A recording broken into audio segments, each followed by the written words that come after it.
the customer is always right. Those of you who work for yourselves or craftsmen or whatever, that you know that's just not true.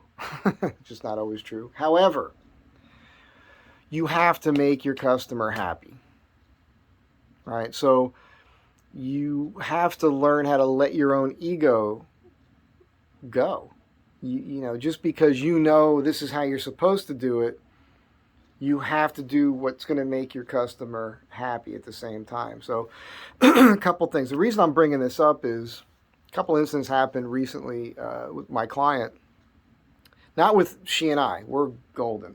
She had a lighting contractor come in to put lighting on the front of the house. And I had nothing to do with this. I met the guy briefly out in front of the house a couple times, had a couple words with him. He was real cool with me. But she's not happy with the job he did. Now, she told me today that she wanted lights on the ground on either side of the walkway, and he said, well, you don't want that. It's in the way of the gardeners and everything else.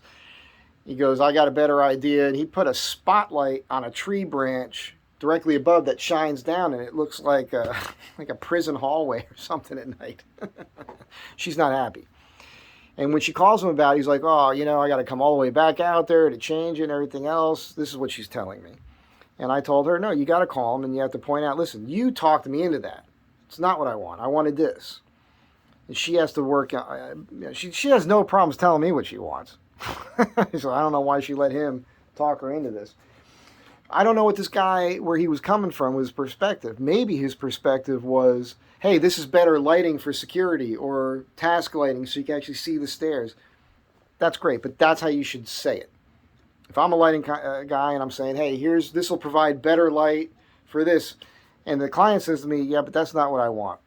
I'm not doing the lighting for safety or any other reason, especially in this case. All she really wants it for is the mood lighting, and that is enough light to throw on the stairs to see what you're doing. She doesn't want some bright light. So he should have came at her with, here's how I would do it. And she should have been able to say, but here's what I want. And he should have been able to say, okay, well, just so you understand, this is how I would prefer to do it.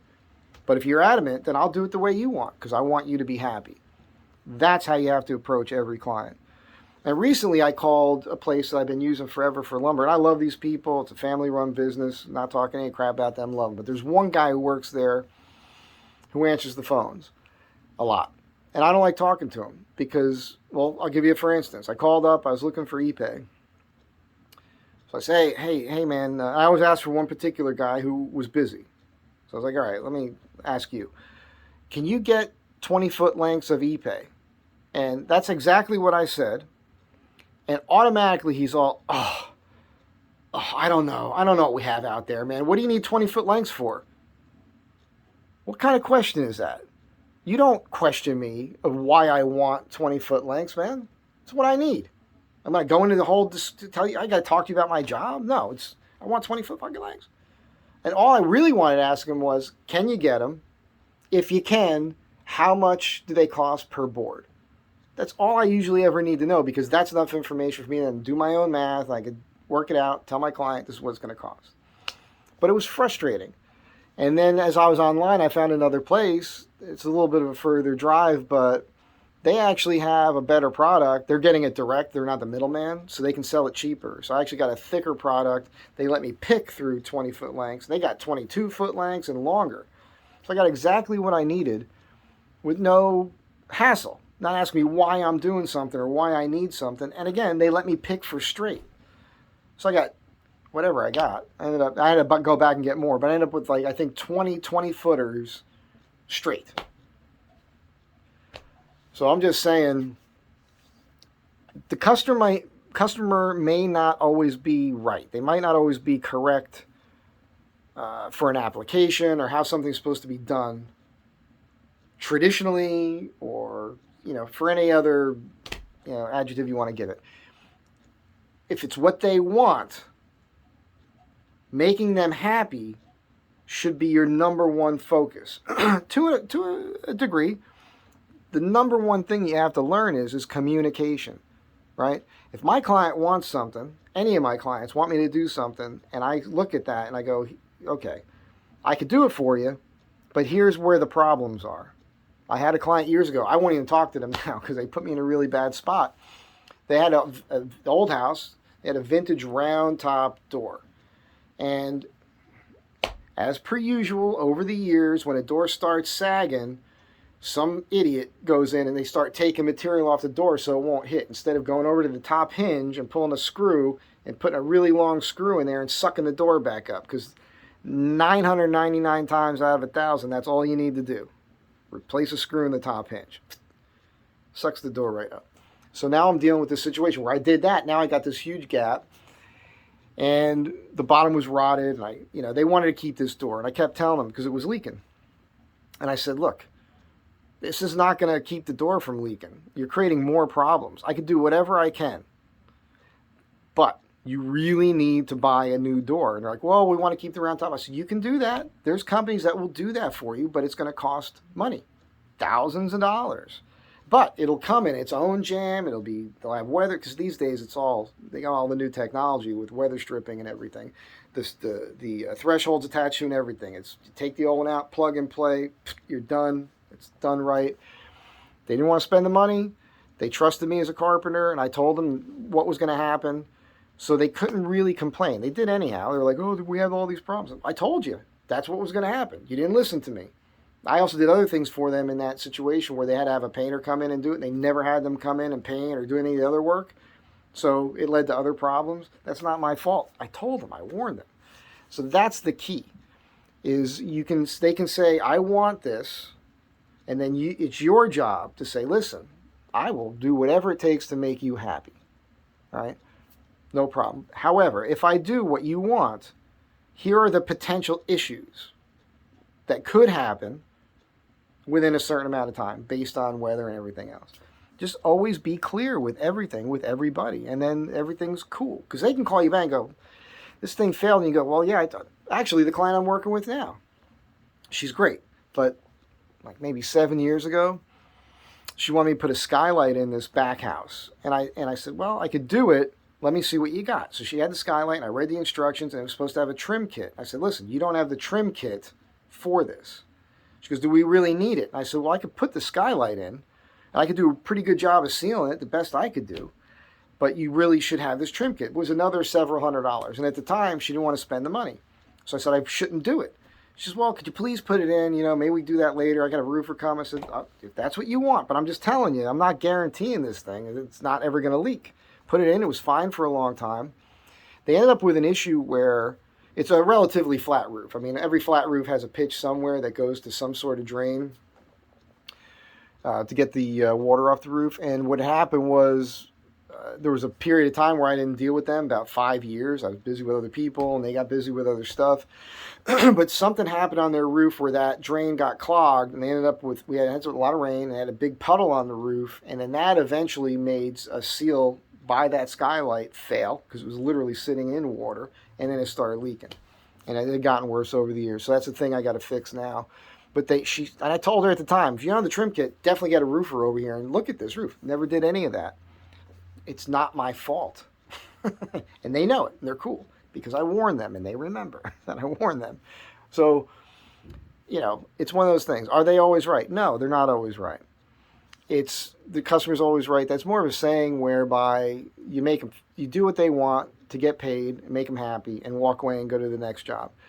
But all I'm saying is you really need to communicate. It's all you need to do. Again, to reiterate, you ask me to do something that I don't think is really right or correct, I'm going to explain to you why what you want probably isn't the best way to go. And if you're still adamant about it, I'll do it for you, but there's going to be a caveat. The caveat is I'm not responsible now for anything that goes wrong because you're asking me to do something I don't want to do that way. That's all it is. Oftentimes for me, I end up not trying to, but I just do it naturally, where I try to get, it's a tough thing. Not everybody has the time or wants to listen to you. A lot of these people have a lot of money and they're just like, fix it, get it done.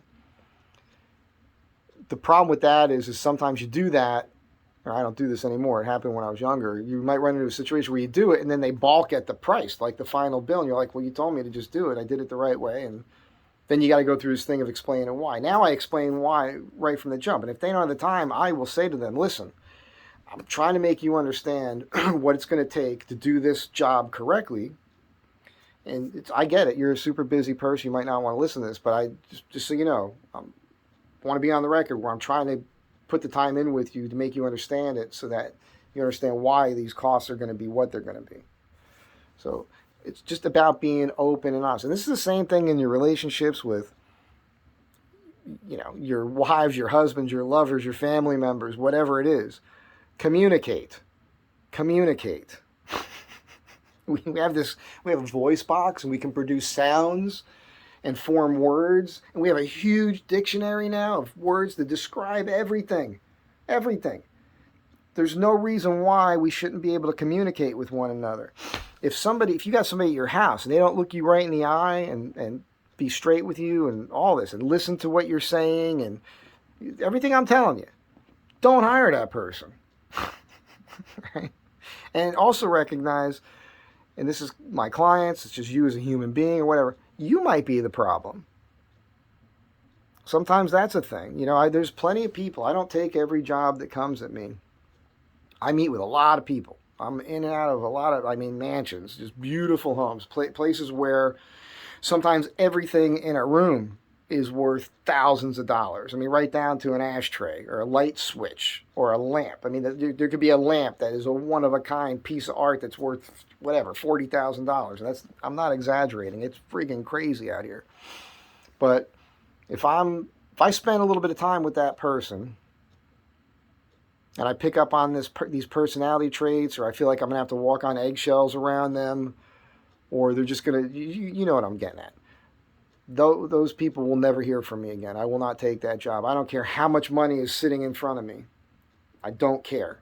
There's just some things that are not worth the aggravation, to me personally. A lot of guys are just whores, you know what I'm saying? They're just going to do everything they can do to make as much money as possible, and that's it. And they'll deal with those issues as they come up, or not.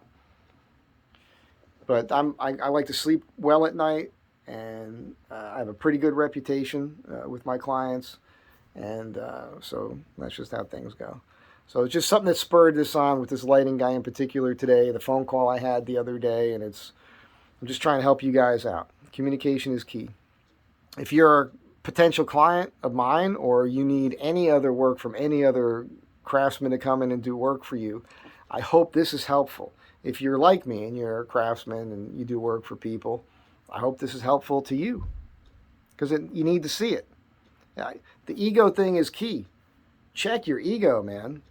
Don't be forcing people into things just because you believe that's the right thing to do. You can't force that. You could do it all exactly right, perfect, and they won't be happy.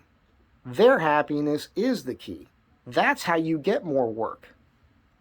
I make my clients happy. They tell their friends. That's how I get more work. It's a pretty simple thing. It's not brain surgery. This has been going on for thousands of years, right? It's capitalism. Have a great day. Be good to one another, and thanks for being here.